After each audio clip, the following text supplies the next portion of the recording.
Perkenalkan, nama saya Yani Suryani. Posisi di sini saya sebagai coach dan Neti Sari Perwati sebagai coachee. Akan praktek coaching model Tirta. Kasus pertama yaitu seorang guru di sini Bu Neti sangat memahami jika Ray adalah salah satu muridnya yang berbakat dalam bahasa Inggris. Dan Bu Neti bermaksud untuk menjadikan Ray sebagai kandidat mewakili sekolahnya untuk mengikuti lomba pidato berbahasa Inggris tingkat provinsi. Namun ada kendala dalam bahwasanya Ray ini anak yang kurang percaya diri dan masih grogi saat tampil di depan umum. Bagaimanakah Anda menyikapinya dengan menggunakan langkah model Tirta? Assalamualaikum Bu Neti. Waalaikumsalam Bu Yani. Bagaimana kabarnya Bu Neti? Alhamdulillah baik. Tapi sebetulnya saya tuh sedang kebingungan Bu.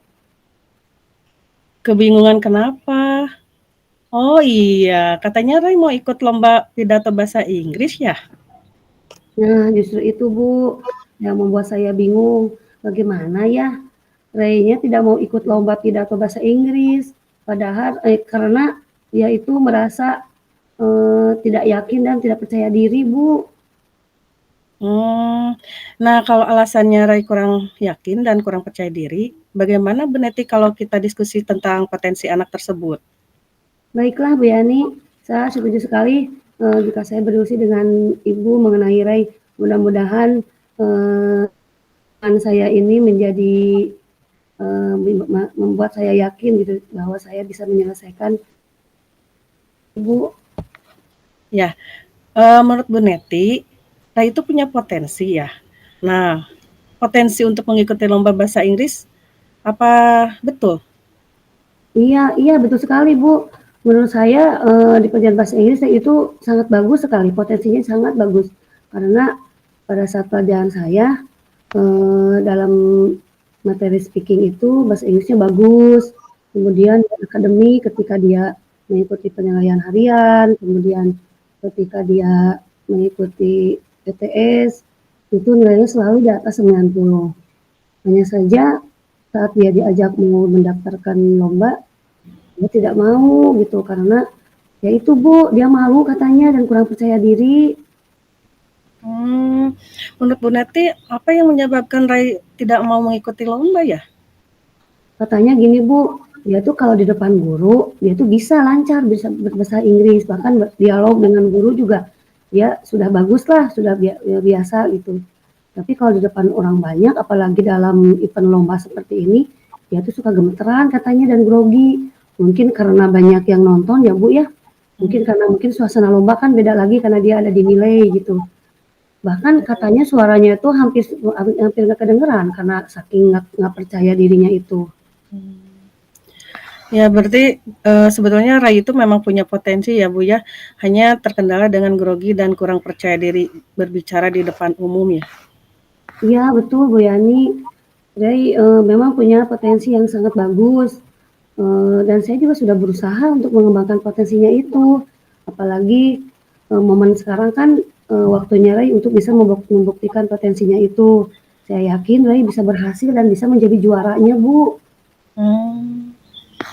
Baguslah, sangat disayangkan ya Bu ya, apalagi Ray tidak mau ikut gitu dalam lomba bahasa Inggris ini. Iya betul sekali Bu, sebetulnya saya sangat menyesalkan kalau Ray sampai tidak mengikuti lomba pidato bahasa Inggris kali ini.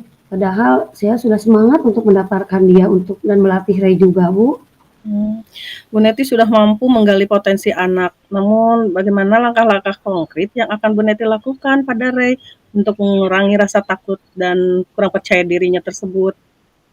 Udah beberapa langkah saya laksanakan Bu. Yang pertama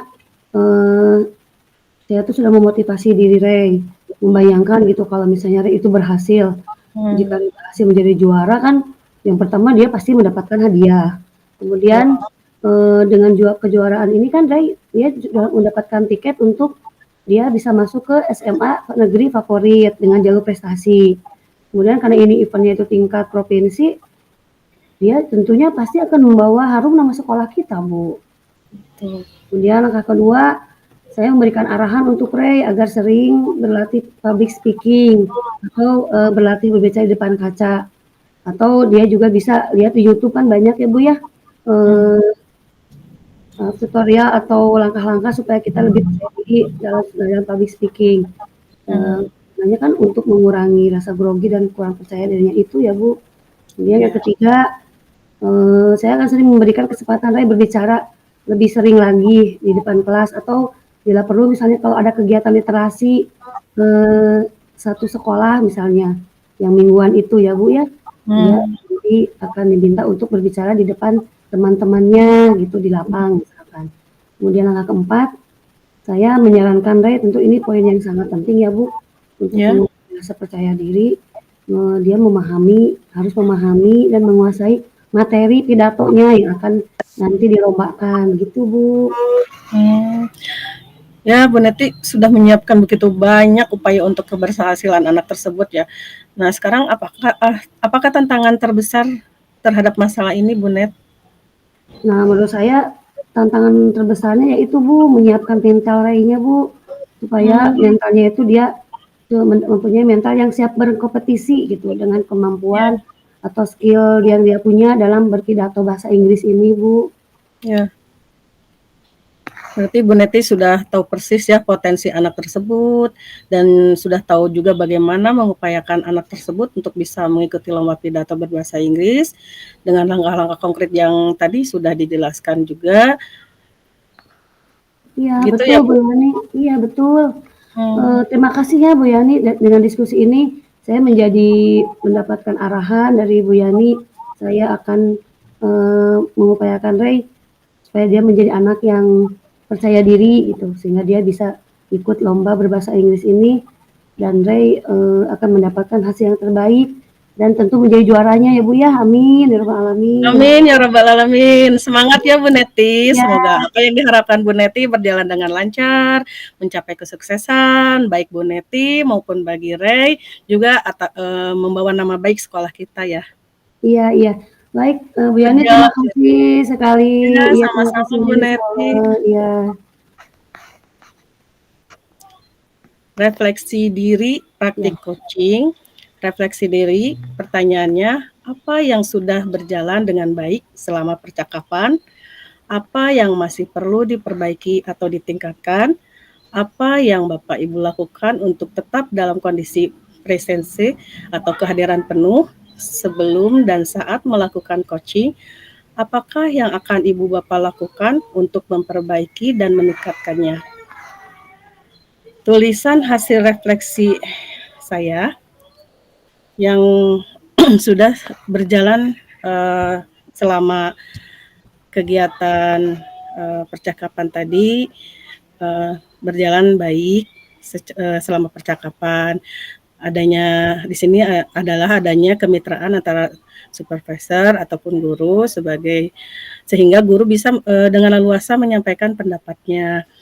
Yang kedua yang perlu diperbaiki adalah bagaimana coach mengajukan pertanyaan berbobot untuk menggali segala kekuatan atau kompetensi yang ada pada diri guru. Kemudian yang ketiganya agar tetap presensi sebelum melakukan coaching sudah harus punya gambaran pertanyaan-pertanyaan apa yang diajukan. Kemudian pada saat kegiatan coaching, coach membuat catatan-catatan kecil tentang apa yang disampaikan oleh guru atau coachee untuk yang berikutnya untuk memperbaiki dan meningkatkannya. Saya akan terus berlatih untuk melakukan praktik coaching ini dan merefleksikan apa yang masih kurang. Umpan balik dari coachee menurut Bu Neti. Iya. Dari percakapan tadi ya Bu Yani, alhamdulillah Bu Yani sebagai coach sudah menunjukkan kemampuan gitu bagaimana Bu Yani mengarahkan bahwa saya itu nantinya bisa berhasil untuk menyelesaikan masalah saya sendiri sebetulnya. Bu Yani sudah berhasil menggali potensi yang ada di saya gitu dengan masalah saya. Jadi saya yang punya masalah dan saya juga yang bisa menyelesaikan masalah saya gitu dengan bimbingan atau dengan pertanyaan-pertanyaan yang menggali potensi saya yang diberikan oleh Ibu Yani. Saya juga merasa senang ketika memposisikan saya sebagai coach dengan punya masalah gitu, dengan berbagi dengan coach, kemudian dikuatkan juga oleh coach. Saya alhamdulillah masalah saya bisa lebih terselesaikan gitu.